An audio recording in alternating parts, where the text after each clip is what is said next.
Sup, sobers?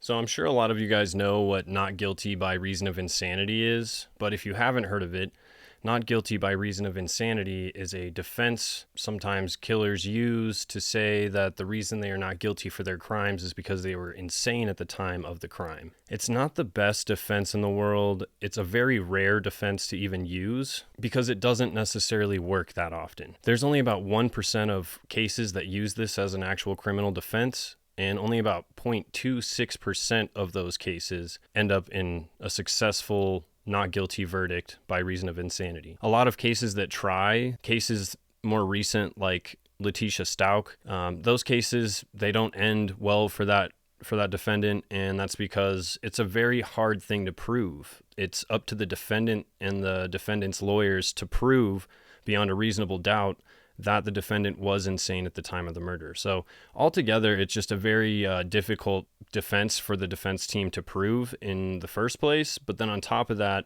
if you don't have any sort of backup, if you don't have any sort of history of mental health conditions or any sort of mental health diseases, then who's going to believe you? Now, some of the most famous not guilty by reason of insanity cases that were successful would be John Hinckley Jr. He's the guy who shot Ronald Reagan.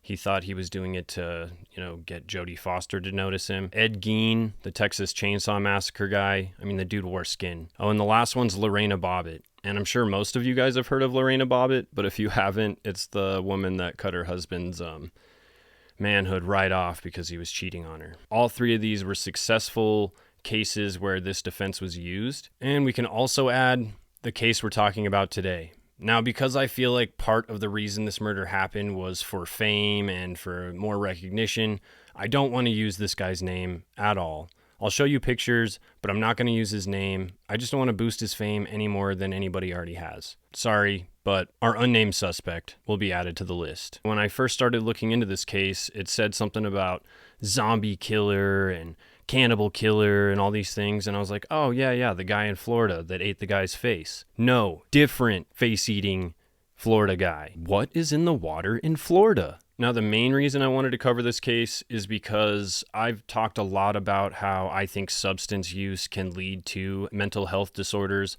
or substance use is used to mask the symptoms of that mental health disorder. This case perfectly exemplifies what I'm talking about when I say that sometimes mental health is the issue and your substance use is just a mask for that. Other times, there's the possibility that your substance use actually leads to mental health issues. In this case, there are so many factors that go into play.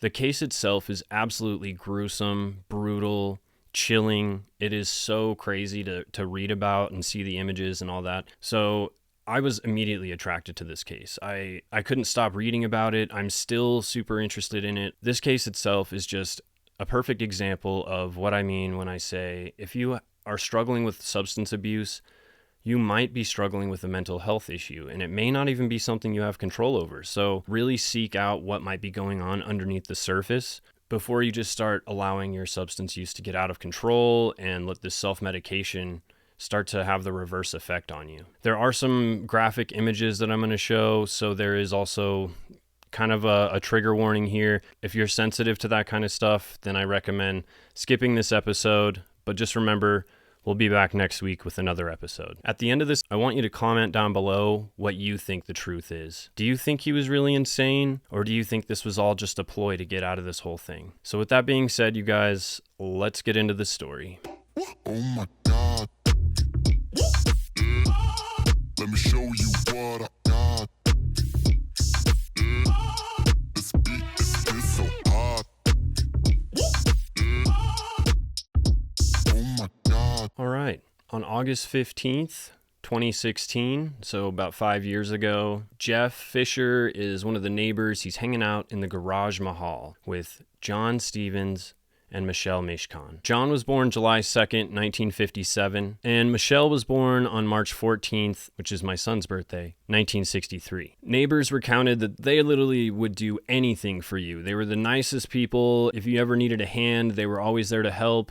And not only that, but they always hosted people over at their garage in the Garage-Mahal. So they were always having people over and always just entertaining and having fun. And nobody had a single bad thing to say about this couple. It just sounds like they were the perfect neighbors and friends to have if you lived in that neighborhood. John and Michelle had 2 kids. They were actually both John's kids, but Michelle assumed the stepmom role as if she was their real mom.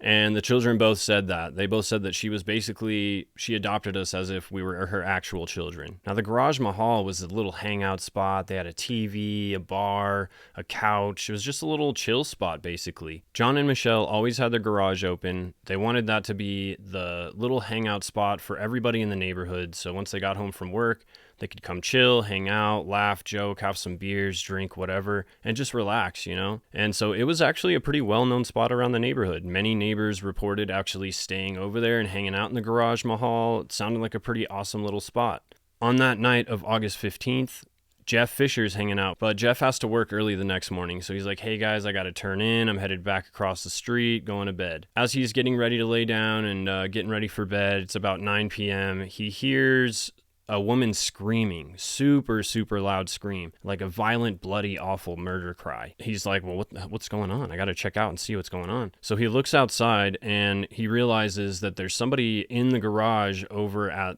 the Stevens house. Now, I want to say props to Jeff because most neighbors would be like, not my chair, not my problem. But Jeff said, no, what's going on? These are my friends. I got to see what's going on. I'm going to head over there and see what's up. So as he starts to head across the street, Jeff notices a big, shadowy figure in the garage standing over Michelle and John, both of which don't appear to be moving. There's blood all over the floor. And as Jeff approaches, he just starts to ask the guy, hey, what are you doing here?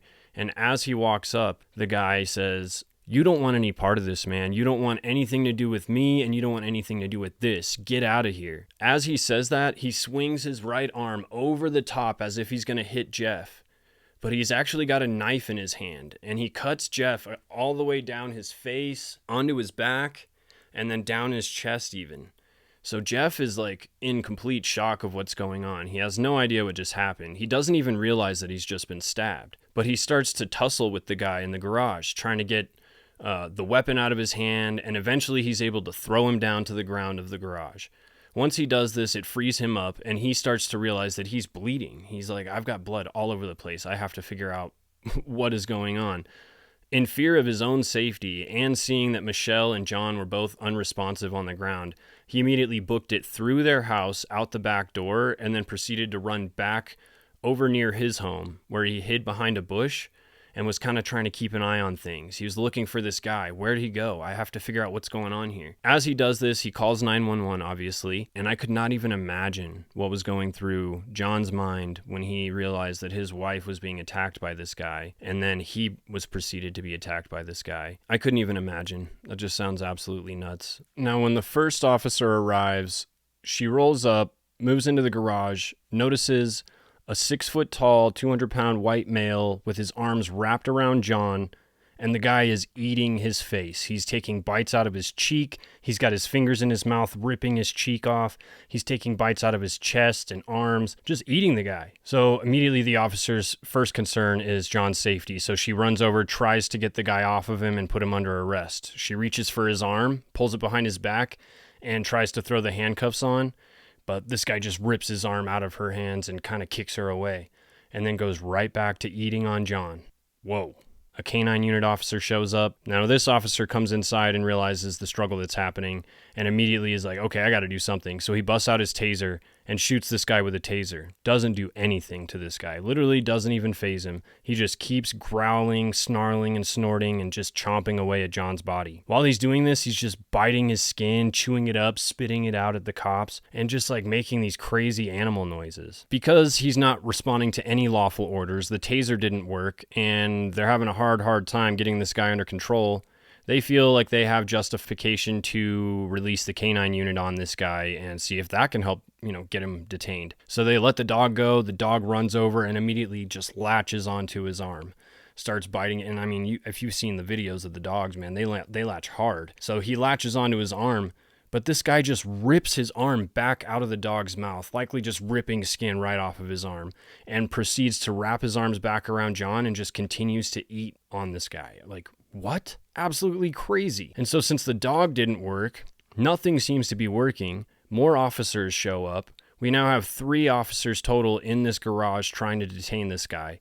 And the second canine officer decides like he's just going to do anything he can because he needs to get this guy off of this other guy, John. They can hear John making like gurgling noises and moaning noises and things like that. So they think he's still alive. And because they think he's still alive, they don't want to take a shot at this guy attacking him because they think that if they shoot him, they'll hit John as well. And they're trying to save lives, which I know what you guys are thinking. Like, the cops have shot people for way less, so like what? But anyways, so they decide not to take the shot because they don't want to harm anybody, any innocent people. And the next best thing that they can do is to just try and physically remove this guy and overpower him. So the second officer just starts kicking him in the head as hard as he can until finally the guy gets so mad and tries to like shoo the cops away, like flings his arm back at the police officers.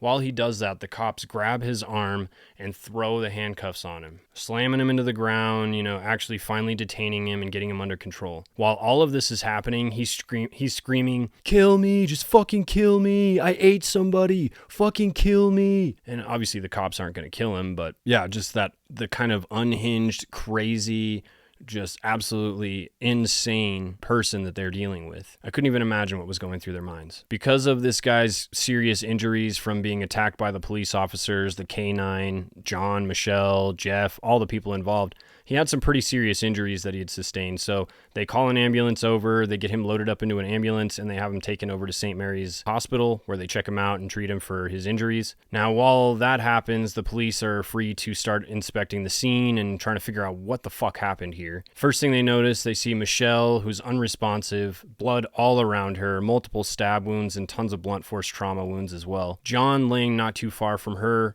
obviously missing tons of pieces of flesh from being eaten like that. And then on top of that, he's got multiple stab wounds and he is covered in blood. There's a pool of blood around him. Just complete gruesome scene in this Garage-Mahal. Police also notice that there's a pair of scissors, a corkscrew, and a knife. The knife obviously is covered completely in blood. The other items look like they may have been used, but they're not sure at this point because they don't look quite like the knife does. The knife was definitely used in this attack. Police are still kind of baffled though. Like, what happened? Why did this guy attack these people? What caused this? Now, you guys, as I mentioned before, this is not the first time that somebody's face has gotten eaten in the state of Florida. In 2012, there was another guy, he's considered the Florida zombie, who was found eating a homeless guy's face on the side of the road. He was also naked when he was doing this, and this was in the Miami area, which isn't too far from where this all happened. So kind of a little too fresh for everybody, I think, but they immediately assume like, oh, it's got to be the same thing.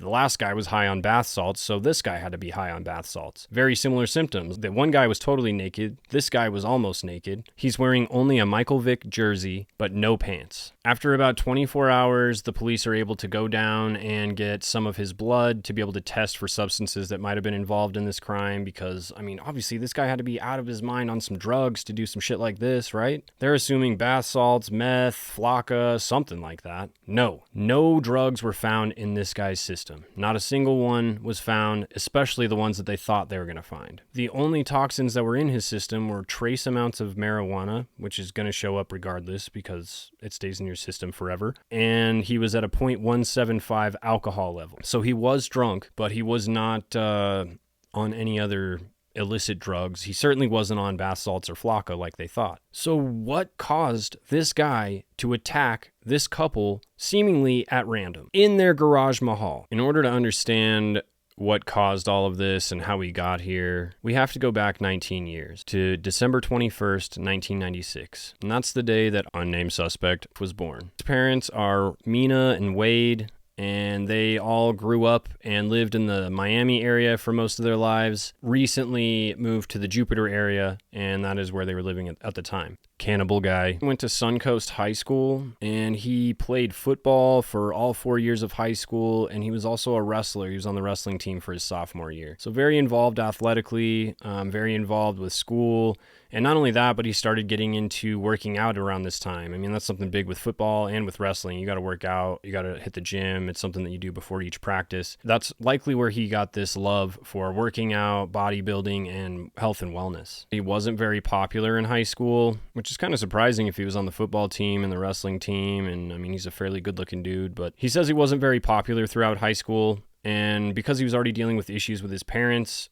he was very shy, kind of reserved, very quiet in school, and wasn't necessarily somebody who, didn't really stand out much in high school. It wasn't until he graduated high school in 2015 and then went off to Florida State University when he really started to open up. And I think a main reason for that is probably because he started to find drugs and alcohol, because he joined the Alpha Delta Phi fraternity when he went to Florida State University. Now, everybody and their grandma knows what fraternities do. They party, dude. They party hard. He started partying really hard. He started drinking a lot. It said that he blacked out fairly regularly. He started experimenting with all different kinds of drugs, LSD, mushrooms, weed, DMT, ecstasy, all kinds of different things, and just kind of developing this new lifestyle. And that's pretty normal for people in college. I mean, I did the same thing. I did tons of drugs and partying in college, but it's starting to form a theme in his life where that is what becomes more and more important to him. He's also still focusing on his health and wellness, and he's really focused on going to the gym and bodybuilding still.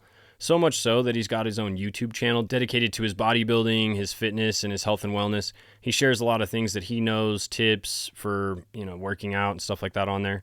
The other thing he shares on his YouTube page is his rapping. He decides he wants to be a rapper once he's in college. Maybe that's because he's so high on whatever or drunk all the time. Yo, I just think I need a drink. Turning up on a Saturday night. Getting into 12 fights. Biting bitches' ears off. Looking like Mike Tyson. Who are you to judge? That's just what I think. Get the fuck out my face. I'll let you guys be the judge of whether or not his music is good or not. But regardless, he starts rapping more, he starts posting music, he starts writing lyrics more, and a lot of his lyrics are obviously very dark, very drug and alcohol related, which is pretty typical of rap music. And so it seems to be like an initial sign for people, like this guy seems to be a little different, but you know what, whatever, maybe he's just expressing himself, he's probably just drunk or high, whatever, he's just crazy like that. But nobody really looks into it by this point. Starting in around about October 25th, 2015, there is numerous text messages that have been released in the court discovery, and a lot of these text messages are between unnamed suspect and his friends, and a lot of the messages are very much centered around drinking, doing drugs, selling drugs, buying drugs. It starts to become so prevalent that it's nearly an everyday occurrence where he's texting or posting or just messaging somebody saying like, I'm drunk, I'm high, I'm blacked out, fucked up, need drugs, need Adderall, need mushroom. Seemingly it's becoming a serious theme in his life, and it's becoming obviously something that he does all the time. It's a daily occurrence. So losing control, losing complete discipline, no control at all. Because of all these text messages and how frequently they occur, a lot of his friends begin responding to him or texting him or like just kind of reaching out and letting him know like, yo man, I think you have a problem. You might be a drug addict. Like you need to get help. It's not normal for you to be doing drugs this often. Instead of listening to those warnings, just like every addict out there, he didn't, just continued to use. Although there is a point where addicts do have this like kind of like come to Jesus moment, I guess, where you start to think like, are these things really true? Am I actually that crazy? But the only reason that those things happen is because you start hitting these places or getting in these situations that are bad. You start having real bad experiences, and you start doing things like blacking out and getting yourself into bad situations that you have no idea what happened the night before. You start getting involved with people that you have no idea who these people are, how you woke up at their house. So it just sounds like he's realizing slowly on his own that maybe he does have a problem, or maybe he is struggling with a problem. But instead of acknowledging that, he seems to think more so that he has a mental illness or might be schizophrenic. Around about a week before the murders occur, he starts to do a lot of Google searches for things like, am I crazy? How do I know if I'm crazy? You know, stuff along those lines. On top of that, he also finds out that his horoscope sign is Sagittarius around this time. So he then develops this new identity aligning very much with the Sagittarius identity. The Sagittarius symbol is actually a centaur. And so he starts to believe that he actually is a centaur, which is like a part horse, part man thing, if you guys didn't know. Intermingled with all these other searches about whether or not he's crazy or whether or not he's losing his mind, we also see a search or some searches for how to get famous. And he's looking at how he can maybe blow up his rap career or just ways for him to get famous. It sounds like getting famous seems to be like one of his dreams or goals in life. And especially having not been so popular in high school, I think that he wanted to change that so drastically when he got out of high school that I want everybody to know who I am. Now, there's some other pieces to this, but I'm going to address those a little bit later when we talk more about the aftermath and the trial and stuff. I'm going to put that on hold for just a minute. There's just signs all over the place that family members are starting to pick up on, thinking that something's going on. Either he's really, really high all the time, or he's got some sort of serious mental condition that's going on. But he's just acting very weird. He's telling his parents that he thinks he's immortal. He's telling his parents that he thinks he's a dog and he's been talking to a dog. He is now his own bodybuilding role model. And just the way that he's talking to people, he's saying things like, I am God. I could be your God if you want me to. Kind of this superiority God complex is slowly developing, and it's enough that his family and friends are noticing, and they're starting to get worried about him, or at least think that something's off. So much so that his sister actually says that she was so scared to even be in the same house with him that she would lock her door at night when she was there when he was home. And that's coming from his own sister, his blood sister. So she had to be legitimately scared to feel that way, especially living in the same home. And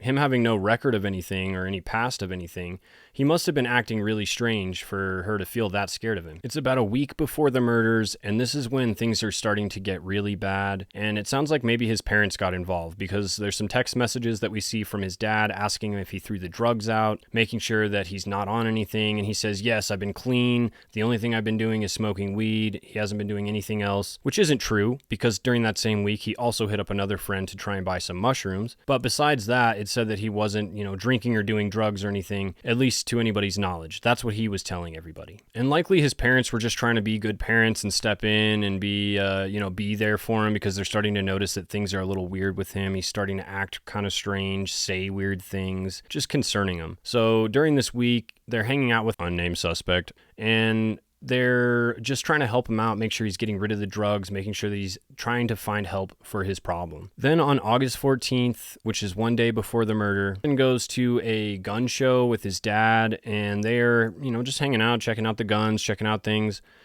And he decides to buy a knife while he's there, a little combat kind of knife, like a 3.5-inch looking blade, legal, whatever. The thing that got me about this whole part of everything is if they were experiencing so many like neurological symptoms of him somehow losing his mind, and they were really concerned about him, number one, a gun show seems like maybe the worst place to take him. Number two, why would you allow him to buy a knife? But that's just me. Those are questions I have. The fuck, you guys. Everything seems fairly normal. They can kind of keep an eye on him, make sure that things are going okay. And everything plays out pretty normally on August the 14th. August 15th, 2016, and that's the day of the murders. Now, that morning starts off fairly normal. Sister hits him up and asks if he wants to go to the beach, spend some time hanging out with family. Later on in the evening, they decide to go to dinner. Now, they all put in their orders. They're all waiting for their food to come. And randomly out of nowhere, unnamed suspect decides to just get up and walk out because he's pissed off with how long the food is taking to get there. Very confused as to why he left. His whole family's like, what just happened? But already he was saying things at the dinner table, talking about how he thinks he's immortal, how he thinks that he's a silent killer, and just saying weird things at the dinner table that are really concerning them. And then on top of that, he just gets up and walks away and disappears in the middle of dinner. They have no idea what's going on. So he starts walking all the way back to his dad's house, which is way further away from the restaurant, but he's just going to walk home. Now, this stuff all takes place around 8 o'clock, 8:15-ish. And it wasn't until about 9 o'clock, both mom and dad separately cannot find him, don't know where he's at. And so they're starting to get worried. And so mom decides, okay, well, I'm not sure where he's at. He's not answering calls. Nothing is working. I need to figure out where he is. So she decides that she's going to call the police and put in a, missing persons report. She dials 911 and she starts to explain to them how her son's been acting strange. She dropped him off 40 minutes prior and she hasn't seen or heard from him since. And she wasn't really sure what was going on, but she just was really worried about him. And she thinks that he might be experiencing some mental health issues or some like delusions or hallucinations. So police are immediately intrigued, but they also know that he is in custody because they just arrested him for this double homicide. Now, this gives us a little bit of backstory on what got us up to this point. Sounds like a little bit of drug use. In my opinion, he was a bodybuilder. I thought maybe he had been abusing steroids as well. I searched long and hard to try and find proof that he was doing steroids. And the closest thing I could find was this video right here where he talks about not needing steroids. I came to a realization of something. I no longer want to follow Arnold or any other bodybuilder. I want to follow myself, I want to actually believe in myself. I want to learn from other things, other people, other bodybuilders and stuff. But I just know that they're not me, I know what's right for me. I don't need drugs. I know that they can change me. But the thing is, that's not being healthy, Being healthy is what's natural, What comes natural to you? Do you think steroids are natural?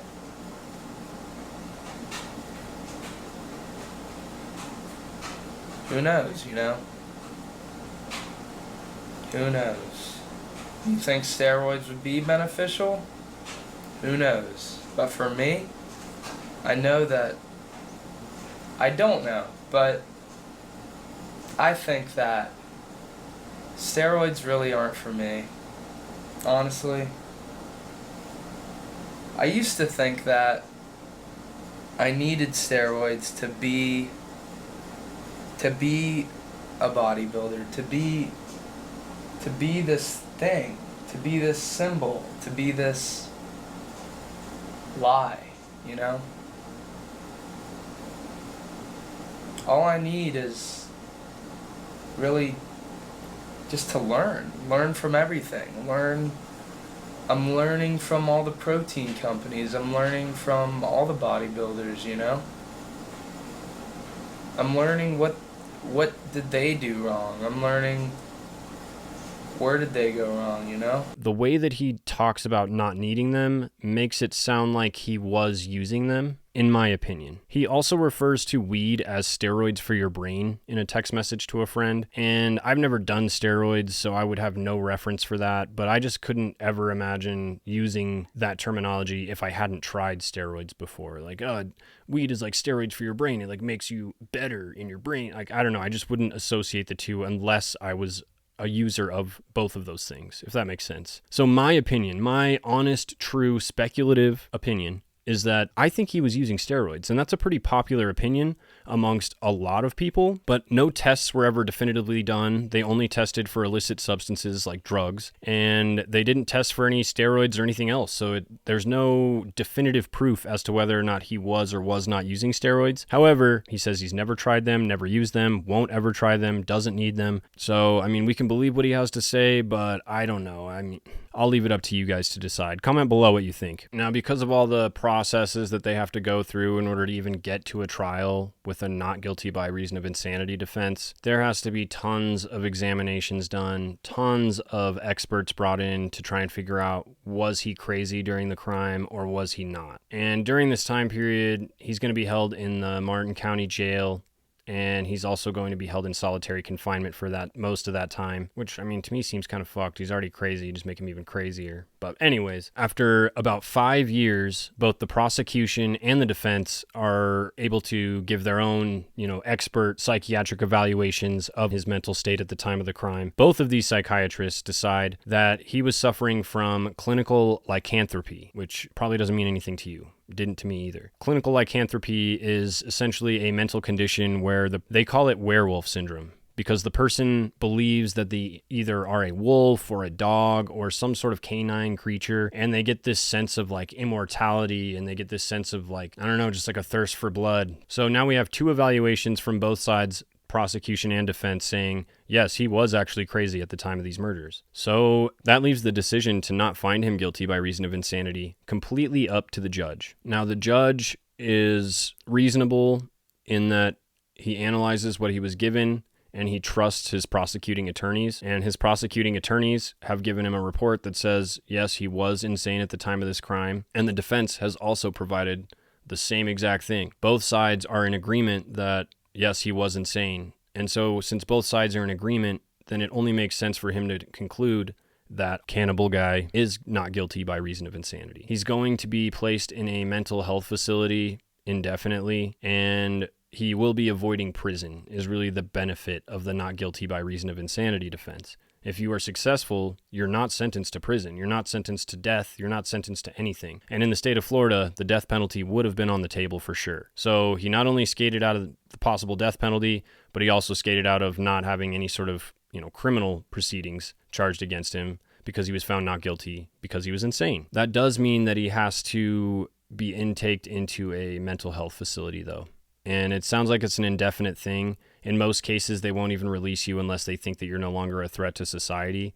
But in most cases, that isn't usually the case. Now, when I hit this point in the story, I was like, man, what a crazy story. How sad and truly tragic. This perfectly exemplifies what I'm talking about when I say that maybe your substance use isn't because of just loving drugs and loving to get high. Maybe you have a mental health condition that is causing you to self-medicate on a regular basis. And the more you self-medicate, the worse your condition gets. At least that's what I thought. It wasn't until this point that I started watching some of the videos from the trial and the actual sentencing date. And when Austin was being sentenced, they obviously still allow the families to deliver impact statements. And Michelle's sisters both spoke at this hearing. What they had to say completely changed everything for me. Completely. The sisters both went through meticulously each and every text message that he had sent. They went through all of his jailhouse phone calls. They went through all of his Facebook posts and all of his online activity. They went through all of his YouTube videos and all of his rap songs that he posted. They did so much work trying to understand if this guy was really crazy and why he did this to their sister. And it said that they were going into this thinking, we've got multiple victims here. Not only my sister and her husband were killed, and not only Jeff, the neighbor, but also the defendant. He's a victim of mental health and a mental health issue, and he needs help too. So initially they were going into it with that kind of a mindset, but after doing all this research, especially leading up to the days of the murder, starting at about, a year and a half prior, they start noticing trends, and they start noticing habits, and they start noticing drugs. Now, I could go through some of the text messages, but I feel like Michelle's sister, just hearing the passion and the fire and the fury in her voice when she's reading these, I just want you guys to get an idea of exactly how mad she is because of this verdict. She cannot even believe they're not going to trial. They're not going to have a trial. They're not going to get justice. Nothing is happening to this kid. They're absolutely distraught over it. But what she has to say, it's what changed my mind completely on this entire case and leaves me wondering, what's the truth here? October 28th. I blacked out, lost my hat, my tennis shoes, and my muscle shirt. Snapped. I don't know how I even got home. Bro, when I start drinking, I can't stop. I ran into a friend and he showed me a pic of me passed out with some nuts next to my face. This was me last night and I had no recollection. I blacked out last night, LSD.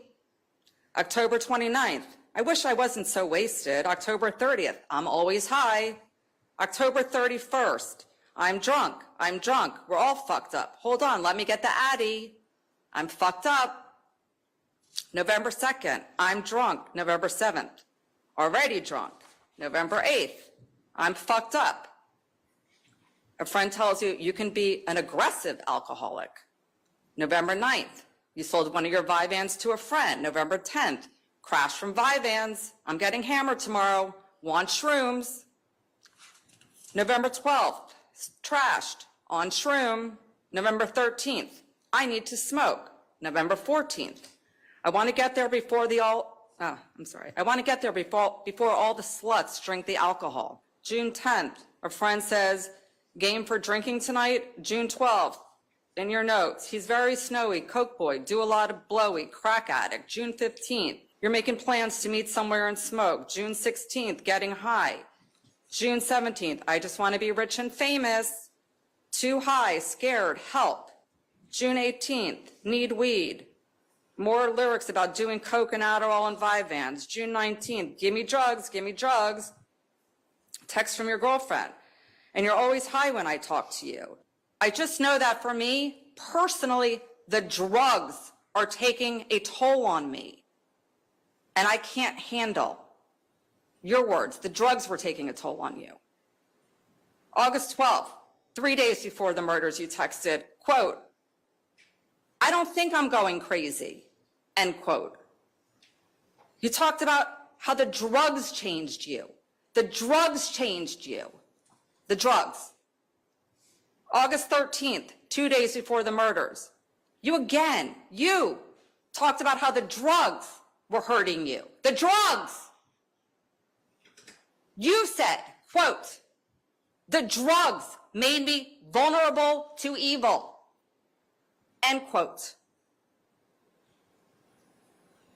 On August 14th, 2016, 1 day before the murders, you purchased a knife at the gun show. You were with your father, who claimed after the murders that you were well on your way to crazy by then. So wait, he let you buy a knife when he thought you were crazy? And then just 2.5 hours after purchasing that knife, you know what you did? Do you remember the Google search you did? 2.5 hours after purchasing a knife. You did a search about the Thanksgiving massacre, when someone killed 4 of their family members and pled insanity as a defense. The same day before the murders, you wrote in your notes, quote, I can't be tamed. I can do whatever I want. Just know it has consequences. I was called the silent killer for a reason. I can be a good actor. Then the night before the murders, you had a perfectly normal late night conversation with your girlfriend. Nothing crazy about it. And now we arrive to August 15th, the day of the murders. Another totally normal conversation with your girlfriend. Your sister, who's apparently claimed to be terrified of you and locked her doors at night, texts you to pick her up so she can go to the beach with you. Doesn't make sense. You texted your mom, nice guys finish last. Like to know what that means. Your dad asked you on the afternoon before you killed my sister, did you throw the drugs out? Did you throw the drugs out? You didn't answer yes. You know what you said to him? Learn. Now, these text messages start from that October 25th, 2015 date and go all the way up to the date of the murder. So that's a solid year straight of consistent, regular, habitual drug and alcohol abuse. And not only just abuse, like blacking out on a regular basis, which means you're drinking yourself into a stupor, into blackout almost every night. And I used to black out a lot. I used to black out frequently, but I didn't black out as much as he did. It's clear he's got a problem. And even he starts to recognize that he has a problem. In some of these text messages, you start to see that he is acknowledging his own addiction issues. He's acknowledging that he doesn't have a handle on this anymore. And he's even saying things like, I thought I was crazy, but actually it was just the drugs. One of the text messages he sends is to his girlfriend where he says, I think that I'm really addicted to the drugs. And she says, yeah, you think so? And she's just not even surprised at all, but it's good that he's starting to realize this for himself, I guess. And the other thing he says to her is, I don't know exactly what's going on with me, but I know that the drugs are taking a toll on me. That's clearly you acknowledging that you have a drug problem, you have a drug addiction, and you are losing control of it. Because he started to realize that the drugs were taking this kind of a toll on him, and his parents were also starting to get involved and get more concerned about him, and starting to keep tabs on whether or not he was actually doing drugs or not. About a week before the murders is when he decides that he's going to give up everything. He's going to flush everything. He's going to be done with it. And he says that he throws it in the water. I think he threw it in the ocean is what he said. We would assume at this point that he's done with the drugs. He's done drinking. He's trying to turn shit around. But that's unfortunately not the case. He's making his parents think that he's off the drugs. He's making his parents think that he's not doing anything. But at the same time, I mean, he's still smoking weed. He's still getting drunk all the time. And the week of the murders, he actually bought mushrooms from a friend. There's text messages showing that he actually did buy mushrooms. Now, I know this, but most people probably don't know this because I've been on drug tests for a long time.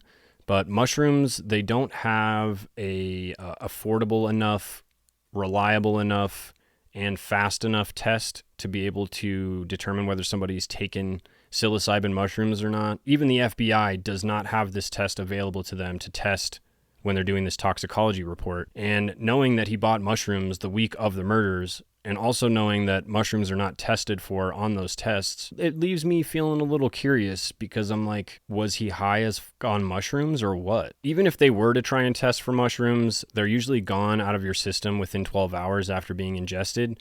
And they didn't even do the blood test and draw blood from him until 24 hours later. So even if they were to have tested for mushrooms, likely nothing would have shown up anyways. So it begs the question, was he high on mushrooms the day he killed these people? Or was he just insane and experiencing an acute manic episode? Werewolf syndrome. The thing for me that really changed my opinion about this case and got me more confused than anything else was some of the Google searches that Michelle's sisters had brought up. This kind of changed it all for me. This was it. This was the moment. One of his Google searches from August 14th was the Thanksgiving Day Massacre, which is about a guy who murdered 4 of his family members and then used the not guilty by reason of insanity defense to get out of the murders. The fact that he looked that up one day before the murders, on the same day he had bought that knife, that sounds like premeditation to me. This is also the same day that Austin's dad asks him if he threw the drugs out. And Austin responds with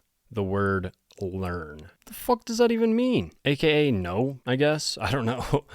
What? Learn, Dad, that I don't actually stop doing drugs. Or you'll learn today. I honestly really don't know. I've been thinking about it a lot. What could he have possibly meant by that? But I mean, the guy's crazy and probably doped up, so he probably didn't make any sense. Out of context, nobody knows what he's talking about. It makes you look at it like, okay, he's still talking about drugs. I'm an addict. I know how it goes. Addicts lie. We lie. That's what we do. We lie, we hide shit, and we do drugs. So like, I can't expect that everything he was telling his parents was true, that he was sober, he was laying off the substances. He might have just been saying he was to get him off his back and to try and, just be able to keep doing what he's doing. I know that from my personal experience, that's how it was for me. So I would imagine it's probably the same for him. On top of that, one of the other things I had mentioned earlier is that on the 15th of August, the day of the murders, that morning, Austin ended up going to the beach with his sister because his sister asked him to come pick her up so they could go to the beach together. However, all the reports say his sister was so scared of him that she locked her doors at night, and yet you're going to go to the beach with him the morning of the murders? Right in the thick of all this? Make it make sense. Now, all these things were things that were brought up by Michelle's sisters in their impact statement. She took it to the next level by coming up with all of these facts and all of this proof to go against what the psychiatrists and the defense psychiatrists had said, just to try and combat the fact that she doesn't think he was crazy at the time of the murders. Maybe he was crazy, but it was not normal schizophrenia or normal mental illness. It was drug-induced mental illness. It was drug-induced schizophrenia or drug-induced actions. And I think after watching their statements and hearing everything they had to say, it turned my opinion around, honestly. I was like, whoa, maybe he wasn't so sober and so much of a victim in this situation. And you know what? I take that back. He was a victim because in all of my stories, like I always say, he was a victim of addiction, but he wasn't necessarily the victim of mental illness that he seems to have portrayed himself to be. And then when you look at things like the Thanksgiving Day Massacre searches, like it just gives you questions. It gives you more questions and provides more reasonable doubt to believe that he may or may not have been truly insane at the time of the murders. Maybe he was just high on mushrooms, drunk out of his mind, which was proven, and had smoked a little bit of weed that day. We'll never really know. The other thing that I've thought about is the steroids piece. If he was using steroids for a long, long period of time, extended steroid use can lead to steroid-induced schizophrenia, because steroids are another addiction. It's a whole nother addiction class in and of itself. And he was already experimenting with every other drug, so what makes me think that he wasn't going to experiment with steroids? And knowing the effects of, prolonged steroid use leading to possible schizophrenia and intense violence, intense outbursts of like inability to control your emotions, things like that, kind of lines up for me. So, and my girlfriend, when I was telling her this story, she said the exact same thing. She was like, well, maybe he was just roided out and was withdrawing or something. That's all speculation. He denies ever having taken steroids ever. But like I showed you guys before, I truly think that he was taking them. To take it one step even further, I had my mind changed, so I started doing a little more digging. And when I was doing that digging, I realized that not only did Austin have decently wealthy parents, really, really good defense attorneys, and seemed really well set up in terms of the situation he was facing. There seems to be some sort of court fuckery, in my opinion, with how these evaluations were accepted into the courts. Obviously, 5 years of time passed between when he was arrested and when he was found not guilty by reason of insanity, and multiple evaluations were done. The prosecution had actually had 2 previous psychiatrists evaluate Cannibal Killer, dude. Both of them had found that he was sane during the time of the murders, and they did not find any sort of mental illness or any sort of condition that would lead to these crimes. The third prosecution's psychiatrist had a completely different opinion. He agreed with the defense and thought that these were some mental illness issues that led to these murders. That was the defining factor there, because when the prosecution and the defense psychiatrists separately agree on the same thing, then that is when the judge decides, okay, well, we have to make this call. He has to be found not guilty by reason of insanity then, just by the law, by the book. What they didn't say was that Judge Bauer refused to allow the prosecution to switch out this third psychiatrist before the evaluation was done. He had reported that he was having health problems and he had pulled out of 25 other evaluations for different cases at that time. But the judge in the case refused to allow them to get a new psychiatrist in order to do a new evaluation. And so those results were the only ones that were actually allowed to be brought into the court testimony at that stage. Their next step would be to appeal the judge's decision to allow them to have a new psychiatrist do the evaluation. But instead of doing that, they just folded and said, okay, no, you're good. Whatever you say, judge. Michelle's sisters are both super, super openly vocal and frustrated about this because they feel like the prosecution let them down. They were expecting the prosecution to get justice for their family, to put this guy behind bars, and to give them some sort of closure and peace, knowing that the person that murdered brutally their sister and her sister's husband is now facing the punishment that he deserves. Instead, he is only going to be sent to a mental health facility to experience, to get some sort of mental health help, which is great. If he really does have mental health issues, then I think that's great, and that's exactly where he needs to be. However, if it's kind of the opposite and it was more just kind of drug-induced mental illness, then honestly, it seems like he kind of got off easy on this one. Not only that, but like the care in prison versus in a mental health facility is so much different. You're getting a lot more personal amenities. You're able to take care of yourself better. The food is better. Everything's better. It's not prison. And you're not in with a bunch of other criminals. You're in with other people who are struggling with mental health, and they take more delicate care of those people. So I don't know.